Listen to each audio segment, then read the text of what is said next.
ఏర్పాటు చేసిన అన్నా క్యాంటీన్ను ఎమ్మెల్యే జీవి ఆంజనేయులు ప్రారంభించారు. ఇస్కాన్ అక్షయ పాత్ర చారిటబుల్ ట్రస్ట్ ఆధ్వర్యంలో అన్నా క్యాంటీన్లను నిర్వహిస్తామన్నారు ఎమ్మెల్యే ఆంజనేయులు.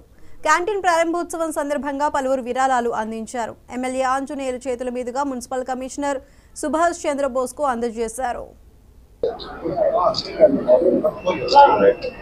అన్ని దానాల్లో కంటే అన్నదానం చాలా గొప్పది. అలాగే సమాజమే దేవాలయం, ప్రజలే దేవుళ్ళని చాటి చెప్పినటువంటి మహానాయకుడు అన్న ఎన్టీ రామారావు గారు. ఆ సమాజంలో ఉన్న పేదవాళ్ళని గౌరవించాల్సినటువంటి అవసరం ఉంది. డబ్బున్న వాళ్ళకి ప్రభుత్వ సపోర్ట్ అవసరం లేదు.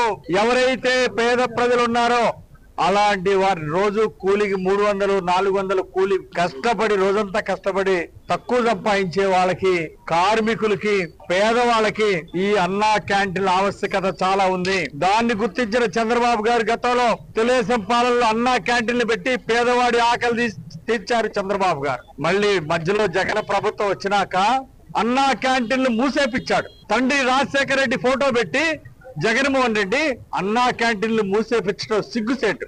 ఏం పేదవాడికి అన్నం పెట్టడం తప్ప 5 రూపాయలకి అన్నం పెట్టేటువంటి గొప్ప పథకాన్ని, పేదల ఆకలి తీర్చే పథకాన్ని అరే చంద్రబాబు గారు ప్రారంభిస్తే జగన్ ప్రభుత్వం వచ్చినాక మూసేశారు. కానీ ఈరోజు